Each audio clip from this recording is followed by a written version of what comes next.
to make enough money to buy my first computer. Yeah. That's when I was like, oh, okay, there's a little bit of a difference here. but yeah.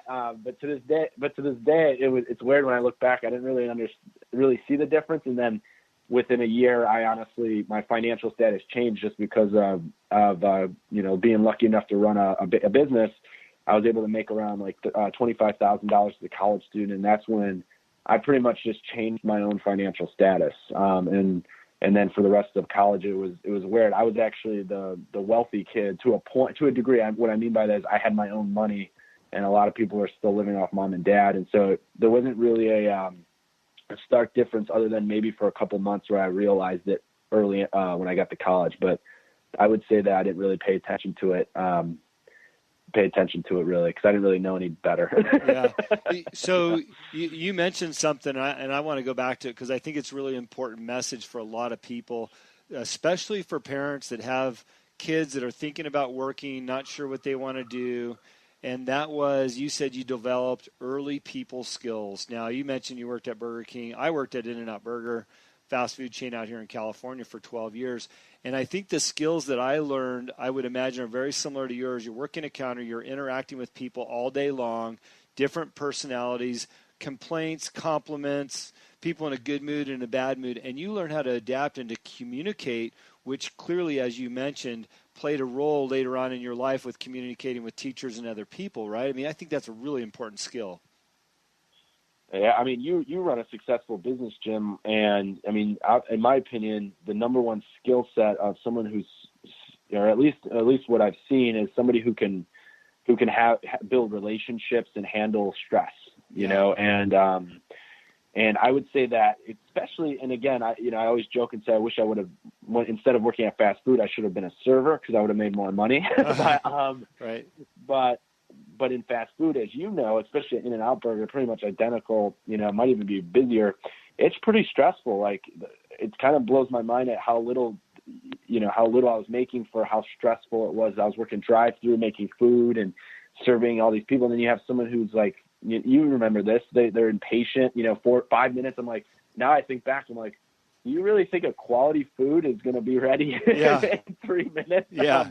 But that's what people's expectations were. So sure. I think that there's a lot of dynamics, which you remember working there, is that you learn social skills, but you also learn how to problem solve and how to handle, in my opinion, how to handle stress, in a fast-paced environment. And it's a very, minimal, like, if you mess up, there's very minimal issues, but at a young age, I think it's like a first time. So if I were to say to any parent out there, because I worked with college students for the last 7 years, and one of the things that I learned is that there's a lot of parents who tell their kids not to work, and I think that's one of the biggest regrets that any parent should have is you. And again, I'm not saying make them go work 35 hours like I did, especially if they're not going to do well in school, but right. I think every kid should have at least a job that they're working at least 10, 15 hours a week, where they have to have something else that is forcing them to have to work on their time management skills. And that, I joke with my wife all the time, because I grew up, lower socioeconomic status. Our kids are going to grow up high. He's going to have every privilege under the sun because of, who we are. And financially, he's going to grow up in a very nice environment in terms of that. And I told my wife, I'm like, listen, I still want our kids to get a job, even if we're, having X amount of money. I still want them to have to do that, because I don't want them to grow up and then not understand what actual work is, because then that's when they're gonna get hurt long term. And so those are just like some tips I get. I mean, I'm still a young parent, but if I were to talk to anybody, I'll tell you it's just such a benefit. And they've done research studies on high school kids who play sports or have a job or both actually do better academically, because they're just busier, and it's human nature. The busier you are, the better you do in life as well.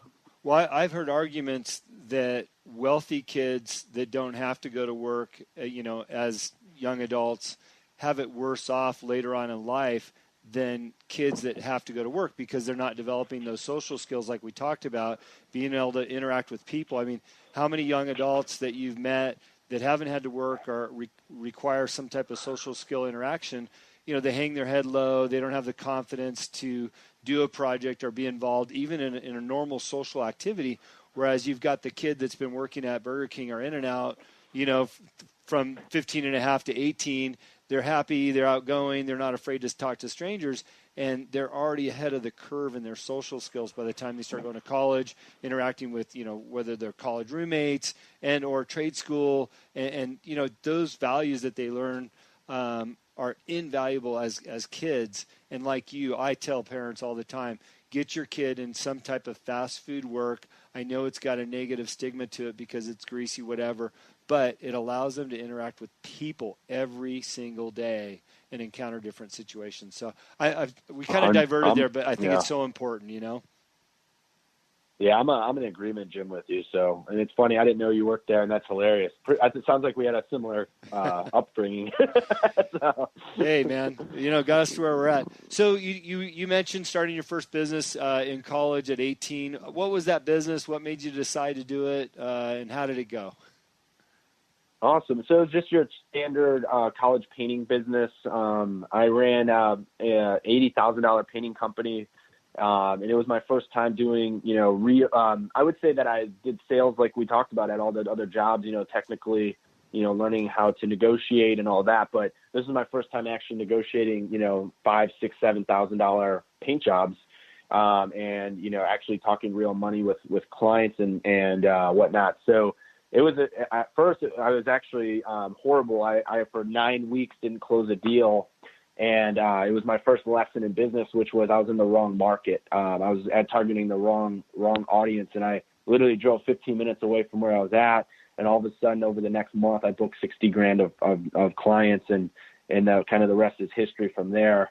And then I hired my own painting staff, and I did a little bit of painting that summer myself, but realistically, I learned management and how to control costs, and basically learned on a minor scale, but I learned how to basically profit in a company. And like I said earlier, that was my first time of making real money. I made about $25,000 in 6 months. And that allowed for me to kind of see the difference between, because I talked to my dad earlier, he did have like a small side company doing like cars on the side. And I realized at a young age watching him that he'd make like 5 times as much money when he would do a car himself versus when he went to the mechanic shop and worked. So I did understand that, if you did run your own business, that typically once you start, having success, there's a risk up front, but typically the reward is a lot greater. And I all of a sudden I made, close to, I guess at that time in my life, it was in 6 months, it was close to making like a $70,000 a year income. And all of a sudden I was like, whoa, okay. So business ownership is a key component to financial success. Okay, so and let's dig into this for a second. So you started a painting business. What were you painting? Cars, houses? Houses, yeah, just residential houses. So typical homeowners. Okay, yeah. And how did you come up with that idea? Because I know you said you had several different jobs through high school, and now all of a sudden you're going to start a painting business, and clearly you've got some success about it. What made you decide to go into that business? So it's a company called College Works. It's like it's not a franchise, but kind of has like a franchise feel to it. I didn't have to buy into it or anything like that, but they call it an internship, but really it's you're running a business. And so you do, go ahead. No, I'm interested. This sounds good. Yeah, it's actually really cool. That's the equity I just sold in the business I ran is actually the same company. I came back later on in my career and took over a division and grew it. But basically there's an opportunity out there for college students nationwide that you can basically run your own business and you don't have to pay anything, but you work your ass off. You're working during school, you're working, 25 to 40 hours a week. And then in the summertime, you're working 80 to 100, but the reward, if you do really well, is massive. And it was massive for me. And obviously there's some kids who do that and they don't make as much money, or they work really hard and don't see success. But I got I wouldn't say I got lucky. I would say that sports, my parents, having to work early on in my career put me in a position where I understood how to manage. It was weird. I I was great at management early on, and I think it was because I understood people, and I understood how to make my employees love me, and they would bust their butts for me. They would do things that, work extra hours and do things. And this, again, I was 19 years old at this time. And that was when I first realized that, how to build a company culture, how to do all these different things that you have to do in business, and then also control profit costs. And I don't know what it was about me, but I was extremely cognizant of where my dollars were going. When I went to the paint store, I made sure that I didn't overspend, and I made sure with my employees that I didn't pay them I paid them well, but I also didn't overpay them. And I also made sure that they were getting houses done in a budgeted time so I can make money. And, if I had to jump on a ladder and paint for 10 hours to make sure that we hit budget so I can make more profit later on, I was on that ladder. So it was my first opportunity to kind of learn business, if you will, from without any major risk other than, obviously if I screwed up a client's house, then that would suck, but there wasn't any real risk to it. So other than just working my ass off.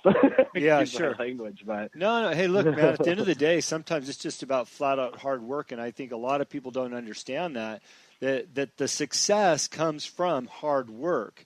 And the bonus of hard work is when you start understanding, like you said, some extra profit margins and some consistencies and ways that you can turn that into what I call the icing on the cake, right? But really when it comes down to it, it's about the hard work. So if I understand you correctly, you took advantage of an existing business model that you could call your own, and then you perfected it very quickly so that all of a sudden you had people working for you effectively, and now you're making profit with people working for you, and you didn't spend every day on the ladder. It sounds like you spent a lot of time managing and building your business. Yeah, so I probably would say I spent 90 to 95% of my time doing the sales, the marketing, and making sure that we were profitable. And the other 5% was, emergency situations where, we needed to get a project done by Friday. And I was like, okay, well, I guess I gotta jump on. And I was willing to do it. Luckily I came from more of a blue collar background, so it wasn't above me. And I knew that I needed to get it done, or else it was going to cost a lot more money over time, and maybe make that project not as profitable for myself, over time. And me hopping on a ladder, one, I was going to be faster because I knew how much money I was going to make. Yeah. And two, I was saving like $20 to $30 per hour, depending on, because we were paying, I was paying burden on my employees, and it's kind of just like any business. I was paying, I understood the burden, and, I was going to save, if I spent, that meant I saved $300. I was like, great, I just profited $300 more bucks, and my time is now worth $30 an hour at that, plus the profit on the job. So I was like, at 19, shoot, I went from making, $9 an hour in the cafeteria to, $30 an hour or whatever it ended up being that summer. I was like, yeah, sign me up. Yeah, I know. Why not? So I will admit, I like to get in the back of some of those magazines where they have all those franchise opportunities, and you dream about these different franchises. It seems like everybody's selling snow cones or something. That's the next hottest, frozen yogurt. But it sounds like, you took advantage of a similar type operation and created a sustainable business where you were profitable. Do you have any advice for people that want to jump into entrepreneurial, opportunities where, they're taking somebody else's idea and making it their own? But do you have any advice for them? Because it sounds like you did really well at it. Yeah, so I would just say that first and foremost, I hear it all the time, especially from young people. If you have, I don't know exactly the demographic, but young, old, whatever. I actually have done a networking tour over the last 6 months, and have been meeting with a lot of people in their late 40s, and and I see it all the time where people are making transitions later in life, especially after they have success in the corporate world. And I've also seen young people out there in the world. I think a lot of times we fall into the trap of just going down the same route that everyone tells you you're supposed to go. And kind of to go off of, the whole entire part of this podcast, just say yes.